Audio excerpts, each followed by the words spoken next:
Have you ever spawned in the game as a tall, red and thick monster? Well, don't worry, because this video is here to explain you the basics of your abilities and some more advanced strategies. So buckle up, or well don't, but here we go. Who or what is SCP-939? SCP-939 is a creature class anomaly that is contained within our beloved Site-02, alongside other SCPs in heavy containment zone. SCP-939 averages about 2.2 meters tall standing upright and usually weighs around 250 kilograms, which I'm not really surprised by.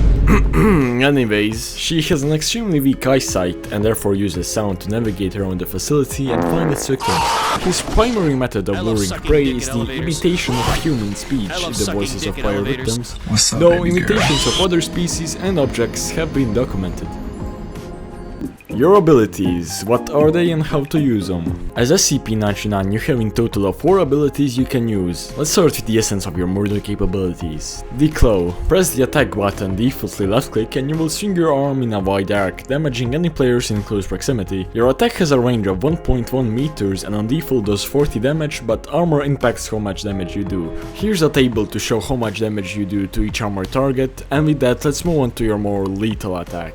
Pouncing and Focus. As SCP-939 you can pounce on your prey, ambushing and killing them. To initiate a lunge you must focus for a short duration, aka sit down with C and activate your rocket jets, because goddamn he jumps more. The ferocity of a lunge will kill any player it hits. Additionally, humans near the impact point will take considerable damage. However, if you choose not to pounce while in focus, you will be able to see, aka hear more far away, and the sounds people make will be marked by the color of their roll. Your focus doesn't have a limited time use and you can stand up or pounce whenever you want. Amnestic Cloud. By press and holding F for minimally 2 seconds you can release an amnestic cloud in your area. The radius of the cloud is determined by how long you held the F key. Humans inside the cloud receive the amnesia status effect, which will stay for the entire duration the player stays within the cloud, plus roughly 2 seconds after leaving the cloud's range. While players are under the amnesia effect, they won't be able to see you. However, touching or hurting any of the players with an attack like claw or lunge will reveal your position to all other players. The invisibility benefit of the effect makes it easy to establish an ambush alone or with your team, or to just run away and seemingly disappear. In addition to all of this, players who spend a couple seconds in the cloud lose the ability to reload,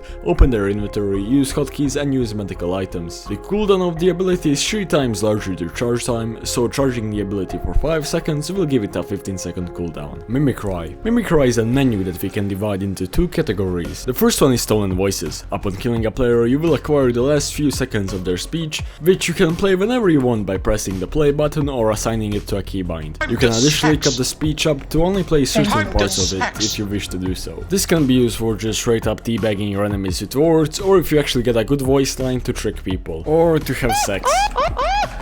And category 2, environmental voices. On the other side of the Mimicry menu you can find a variety of sounds which range from weapons shooting to footsteps or using certain items. This usually isn't that much useful, but it can be used to trick, for example, MTF by playing chaos footsteps on one side as a distraction and then jumping on them from the other, or to just spam the grenade explosion because why not. And the last thing worth mentioning about this is the mimic point. You can place down a mimic point and all of your mimic voices won't be played from your location but rather from the location of the placed mimic point. However, if you go too far away from the point, it will despawn, so be careful.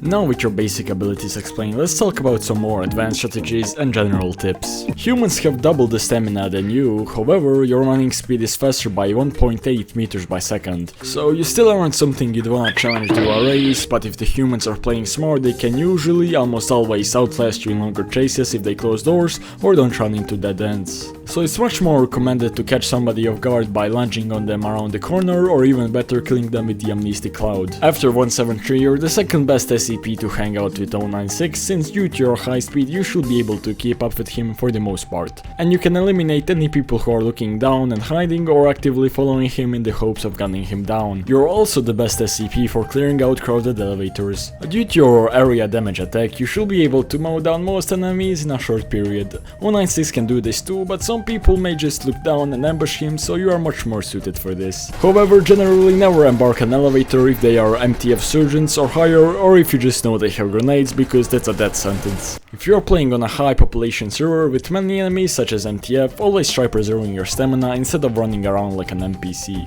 Even though you have an area of damage attack, people almost always split up when encountering an SCP, and generally no matter which SCP you are, bigger groups of people are dangerous for you if you're alone, since every SCP becomes squishy real fast with enough firepower. So always use your stamina strategically in case shit hits the fan or you just see a great attack opportunity, so you need that extra speed. And the last thing, don't be afraid to use your Amnestic cloud offensively. One of my favorite strategies with 99 is catching people off guard mid-retreat or in any situation, honestly. Let me explain it a bit better. Let's say MTF come from gate B and go through the next few corridors to the checkpoint. However, they shit their pants there due to the amount of SCPs, especially on 96, or just want to back down a bit to gain distance. They will go down the same corridor, however you will be there ready to cut them off right in their tracks. And the best part is most people won't even realize what is happening because they are so preoccupied with everything else going on. However, that's gonna be it for today, so if you wish to see more videos like this, you should hit that very cool button. Oh, and also you should join the Discord down below if you ever had the desire to shitpost Donald Trump, participate in giveaways, or just invest your time badly. But until then, have a good day.